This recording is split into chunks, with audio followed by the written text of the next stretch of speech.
Hello, gang. Sharpshot21 here, and we are back on the Mini. This time we are getting the timing set out right now.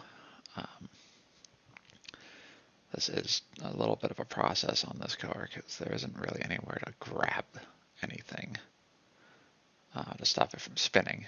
And if your timing set has spun, you're looking a little loose. So you will need to employ the timing set kit, probably.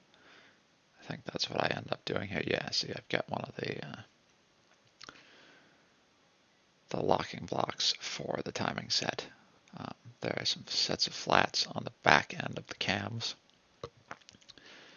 and this timing set will drop down over the two, lock it together, and then that will bolt into holes on the top of the head where the valve cover mounts. It does need a little persuasion. This will let the cams get locked in place so that the main sprockets can be removed. There's also a pin that goes into the bell housing that locks the crank in place, but because we've already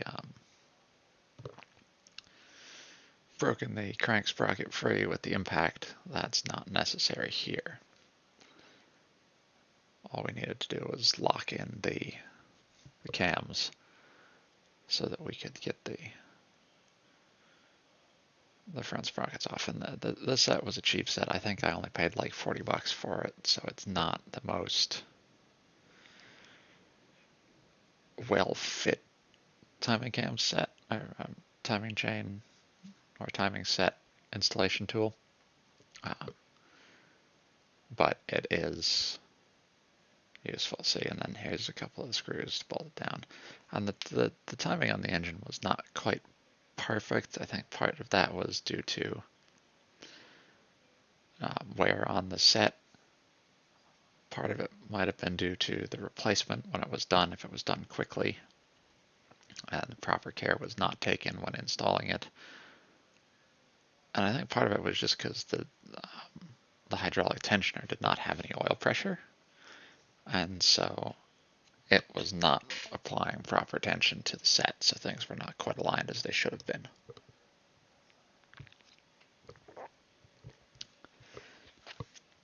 So get that all screwed in place. A dead blow hammer is nice to have. It's nice to have for a lot of things,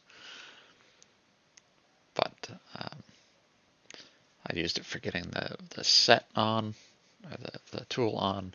I've also used it on the back ends of wrenches and socket handles and sockets to set the sockets, or on the ends of handles to act as kind of a impromptu impact, especially where you can't get an impact.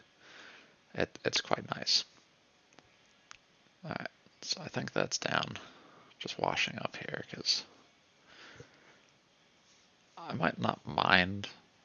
In fact, I actually like working on cars, but I don't like doing it with gloves, and I hate being greasy.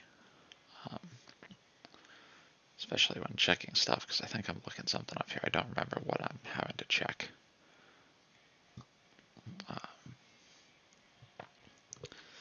So as soon as I get through figured out with what that is, that's what it was. Taking pictures. Pictures are good. Pictures are helpful.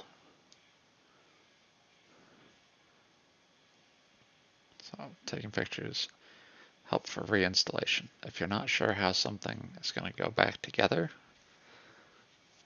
or if you've never done something before, take lots of pictures that you can refer back to later. Okay, and now we're trying to break the, there it goes. Trying to break those bolts free so we can get that, those sprockets off, and the whole timing cassette in and of itself. These engines are very much like a motorcycle engine. There's a sleeve between the cylinders, and the front of the casing, where you can slot in the whole timing set, the guides, the bottom socket or sprocket, and the chain all at once will slot down in there. There's also a couple of E-type fasteners on this engine that are on the front, which you'll see here in a minute, that are what hold the guides in place. I think there's 4 of them.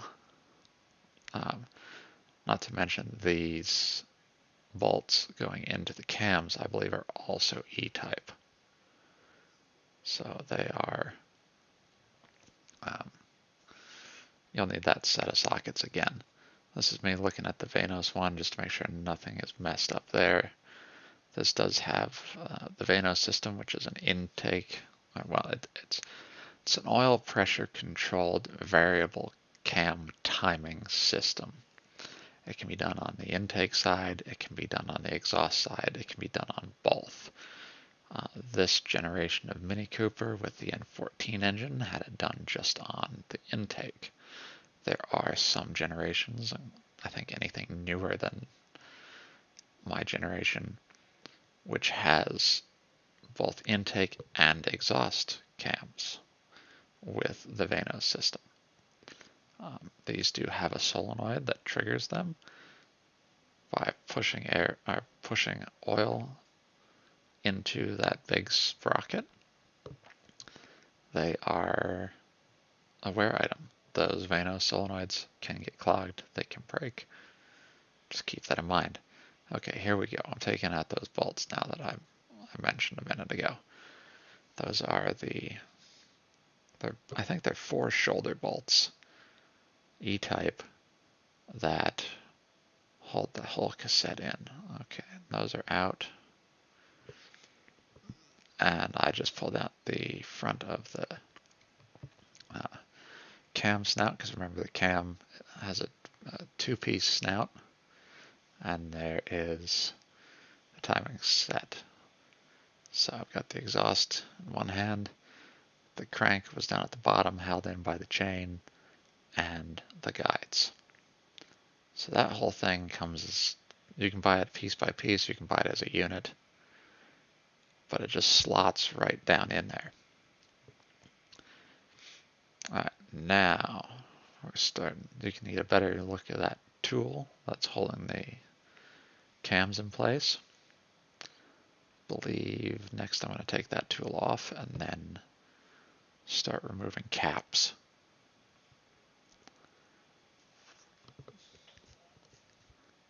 Yeah, going to consult with Dad and see what needs to have happen. When you're taking anything engine related apart and you're planning on putting it back together, you want to make sure that you keep position and orientation the same.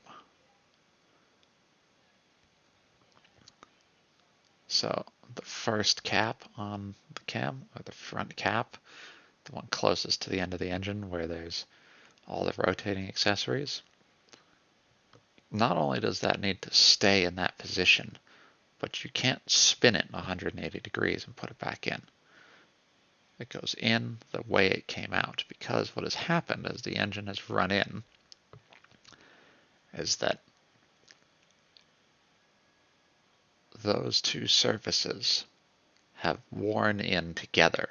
They've mated and abraded themselves to where they fit correctly.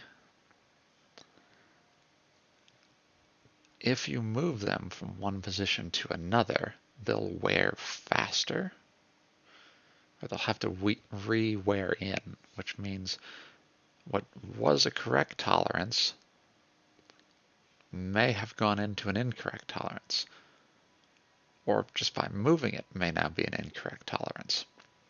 So you need to keep them in the same orientation and alignment or placement as they came out. Now, when you take this tool off, when the cams are in this state, the cams are going to rotate. because they're going to find a happy medium between where all the valves want to be and where all the lifters are in the cams. So don't be too concerned. They are going to jump. That's okay. If the valves are already damaged, the valves are damaged. If not, you should have put the engine in place for this particular engine to have everything at the timing position. In this case, this engine times with all 4 cylinders at the midpoint of the stroke. It's a weird timing method. It's not one that I necessarily agree with. It does make timing somewhat more difficult, as opposed to the standard way of doing it, which is piston at top dead center on cylinder number 1. That one's kind of nice and easy. You can put a dial indicator on there, raise the piston up, get a degree wheel, find out, all right, when does it stop moving? When does it start moving again? Find the middle of that. That's top dead center. This one is slightly more complicated. You will want the manual for this. It tells you how to properly time or set the engine up for timing. Now here I am pulling the cam caps off. These, you want to do them as evenly as you can, hence the half a turn at a time until there is no tension on them. And then you can just zip them all out by hand. You want to do it evenly across the length of the cam. That way you don't end up accidentally scoring a cam journal or damaging any of the bearing surfaces. So, yeah, doing them by hand here. This is just kind of the tedious bit. If you guys have any questions in particular about this rebuild, my memory is not hugely great on it, but I do remember a good deal of it. If you guys have questions or you're having to do one of your own, or you're interested in doing one because you found a dead Mini and the engine's blown, drop me a comment, shoot me a message. I'd be more than happy to give you some pointers. Or if you're stuck on something, let me know. We'll see if we can work through it. Okay, so now that I've got it loose, I can just pick up on it there and everything came. So now we're pulling caps off, I believe. We're finishing off removing bolts.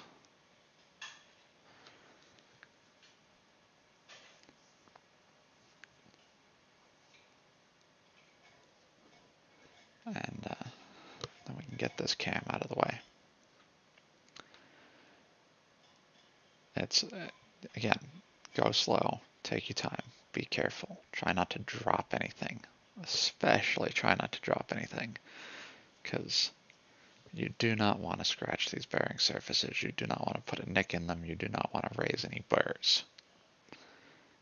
They are very, very sensitive. They are very, very particular.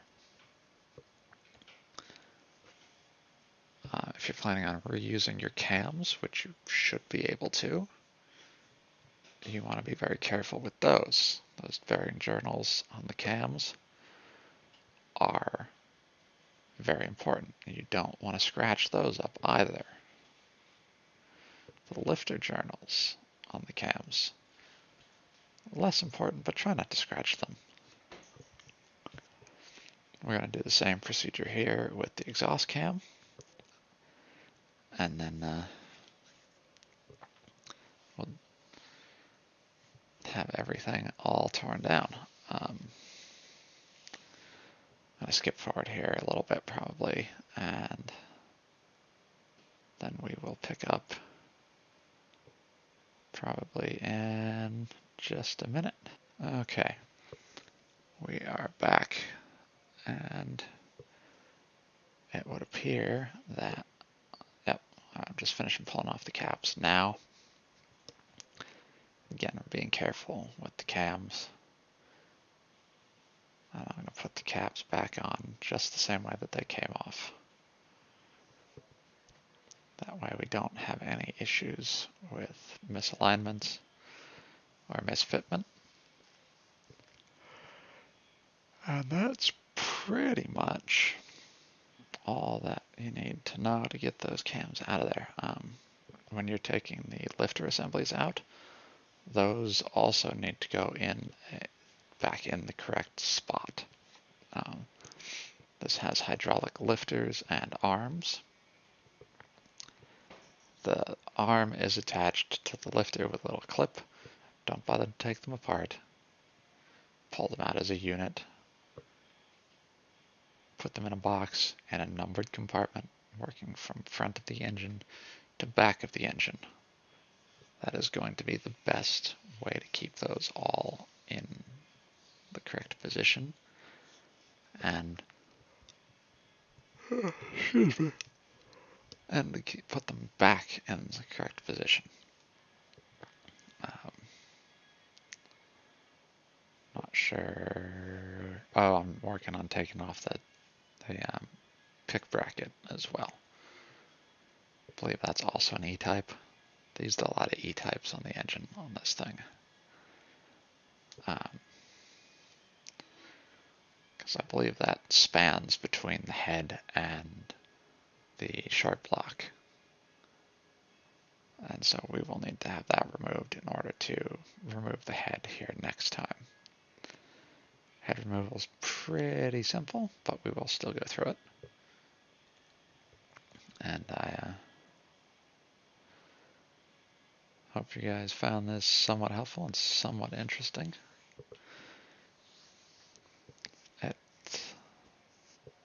It was a little bit of a slog to get to this point. But another video or two, and we will finally have some answers as to what was going on with this engine. If you guys have a theory as to what it was, drop it down in the comments, and I'll let you know if you were correct here in a couple more videos. Alright, and I think I started on pulling the oil pan off, because I did drop one of the cam cap bolts down the oil passage.